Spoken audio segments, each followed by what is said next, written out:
Good day, all.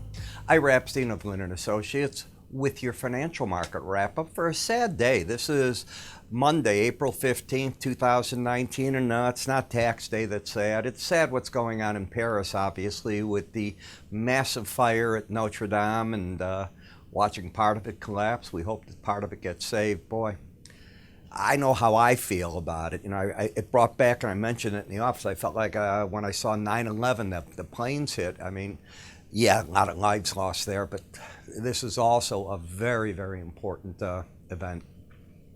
In any case, the stock market down today, but I think a lot of traders moved to their screen by midday when this event happened, and it just engulfed people. I was looking in offices, and there wasn't a screen not on this.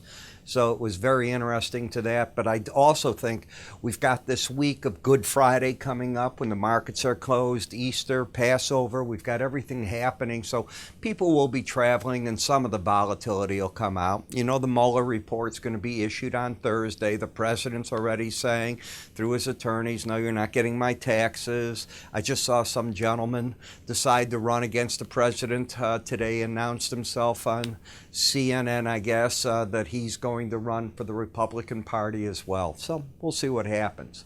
In any case, a quiet day all through here. Not much movement in currencies, which is surprising. Read a report in Bloomberg how currency volatility has just shrunk away as well. Now, in the energy markets, part of the news today had to do with the EIA saying we're going to get by May another 80,000 barrels a day out of shale. So that's going to kick up another ramp up. And remember, sooner rather than later, all these additional pipelines are coming on late summer, so that's going to increase U.S. production as well. But it is amazing. Take prices up, how fast these wells come up. And one of the things I noticed in the wells, they were talking about how many are drilled, how many are in production. I think we've got 4 less that are drilled at this time than a year ago. In terms of production, they're just ready to come on, plenty of them. So as we look at the S&P, we can see how the market has come up here and just sort of stalled a little bit. You can see how the volatility that I'm talking about, how narrow ranges are getting again, but the market keeps crawling. That's the right word, to higher numbers. You're still in an uptrend with higher lows and higher highs, and there's an adage in these markets. You never sell short a quiet market. Now, you know, I've learned these adages over the years because, as I said, with my 50 years experience, I've probably done something wrong at one of these events wrong all the time, one way or the other, but you learn. In any case, I don't want to see 28.78 taken out, as that would break the pattern of higher highs, higher lows. The market's 18-day average of closes gradually moving up. It'll be near that number sooner rather than later at this rate. Where's the resistance? Well, none of the key moving averages, be it the 18, the 200, or the 100, are above the market. There's support under from those numbers. So it's the Bollinger Band that is still a potential, doesn't mean it has to be hit, but it's a potential resistance point around the 29.35 area. When we take a look at momentum, it is still locked in bullish. And the one thing I've learned over my years, when you get momentum locked in until it unlocks, breaks in the market are typically bought by the pros. When I take a look at the NASDAQ, I have the same thing. The embedded reading, the higher lows, higher highs, even if you break down from here. 100 points lowers the support, 130. It's a big move, but that's where it's at. But as long as the stochastic, the momentum of this oscillator, stays locked in bullish, it often leads to, on breaks, seeing good buying show up. In the Dow, the market seems to have worked through the Boeing issue, and the market's popped up again. Now, don't get me wrong. The Boeing issue is very real, and it's going to affect all of us in the summer that do any traveling, because they're talking it'll be August before those new 737 MAXs come online again. So that's quite a bit for the airlines. As you look at the Russell, it's the 200-day moving average that is offering the resistance more so. We haven't even hit the upper Bollinger Band in a very long period of time. You have to go back into the February time frame. So that's where the resistance has come. But here too, you've got the embedded reading. And in the VIX, you keep dropping down, oversold. Market's not holding rallies. I've said it before and I'll say it again. When the market seems to hit the lower Bollinger Band, that is when you see the put writers in this come out looking for a pop back, potential at least, to the 18-day average of closes. I mentioned the put writers because we're nowhere near the top of the range here, we're near the bottom. If it happened at the top, I'd say the same thing. In T-bonds, I see an oversold market without a trend. I've got a higher high, lower low. I think you're just going to trade in this pattern for a little bit right now. I'm not seeing any big news this week coming out. What's going to move it dramatically is what bothers me. Now, as you get to the 10-year note, you're very close to the support of the Bollinger Band in an oversold condition. Again, a market that's got a higher high and lower low. The battleground was fought at the 18-day average. The bears went out and did take the market to higher yields. As we look at TLT, it's very similar to the 10-year note, but you have a higher high, lower low. Here, too, if we really step back and look, let me see if I can get this. I got to do it this way, and then we can come back. You can see right through here, and this was last Wednesday, you were fighting at that 18-day average. You suddenly broke down Thursday, and then on Friday, the market let go. Will you be able to drop further now with today's action to the Bollinger Band? Easily could, but remember, you're oversold in this condition. In the dollar index, prices have just stalled out against the 18-day average of closes. The settlement tonight was 96.55.5, which is under the 96.57. So I will say this, the market is now entered and confirmed it's got a bear trend at this point with lower highs, lower lows. That trend gets knocked out if you take out 96.86, but you cannot start an uptrend by doing that because you'd have a lower low, higher high.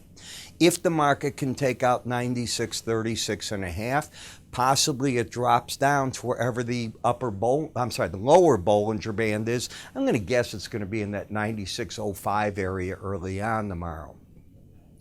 In the eurocurrency, you're still holding on to higher lows, higher highs over the 18-day average of closes. If you can get upside momentum, wherever that upper Bollinger Band is tomorrow and drops down is where I'd look for the resistance. But as you're coming up here, you're not quite in overbought territory, but another few points and you will be.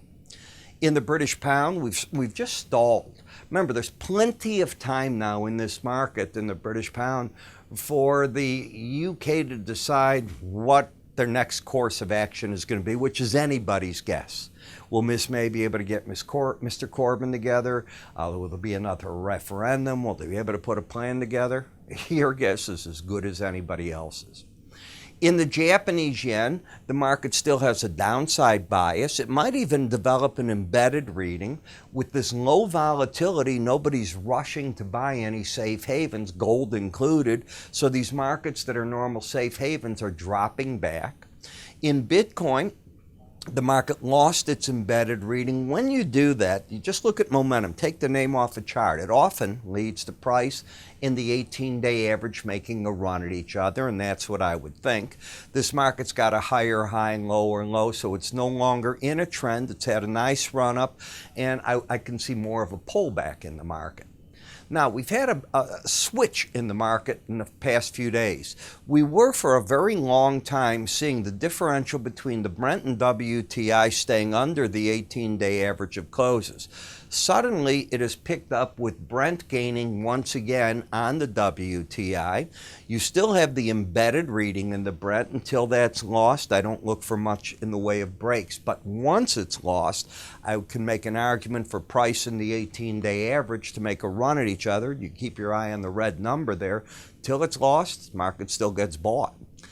In the market that might be quicker to lose the embedded reading, it's the WTI. A lot will depend tonight on what this market does. As I've said to you, we're looking at a market that is already looking ahead to the next key OPEC meeting, where Russia is saying that maybe they don't want to stay with the production cuts as big. And a report out today said that from the 230,000 barrels that Russia had been cutting, they've already put back on the market. In other words, they're producing back almost half of that.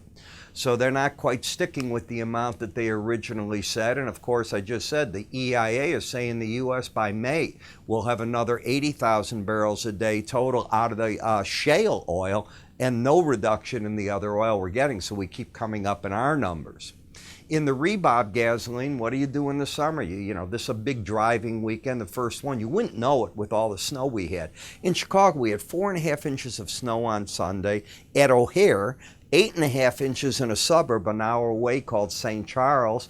And we had snow all over the ground and accidents today. Yet we're going to be in the 70s this week. So people are going to drive. We've got the higher lows, higher highs. Until you lose that embedded reading, I stay in the bull camp. Lose it, and all I'm looking for is price in the 18-day average to make a run at each other. Until it's lost, I still see the pros being buyers. Nat gas, that cold spell that we just had did nothing. Look at how this market came down. The EIA report also said natural gas production is going to go up in May as well. So I think what this market has just said is that until the summer heat comes back into play, this market's given up on the cold weather, and that's part of what we're seeing at this point in time. You know, you get these quiet markets, and one of the things I look at whenever that happens are pivot points, because they, more often than not, in a very quiet market, play a key role. Traders look at things. It's like moving averages. Traders look at them. It's like Bollinger Bands. Well, if you learn these formulas, you understand how they work, but I don't think you have to do the formula. Any charting service worth its penny is going to have this all built in. The key is learning how to work with the neutral lines, what's called the pivot line, then the resistance. I use two of them. I use two support lines. And how do you work with the buy and sell theory of pivot points, and then tie it into momentum? So I put together for you a three-part series. One explaining the theory of what pivot points are and how the math works, very short. Then I show you how to plot it on your charts, the popular way to do that. And then from there, I teach you how to work with momentum. So how do you put this all together? It's really simple. You go to our website at www.iraepstein.com. You'll see pivot points on our carousel of free offers. Click on it, we'll get it to you, or you can click right up here. If you're watching this on YouTube, it'll take you there, or call us. 866-973-2077. See you tomorrow. Have a good evening.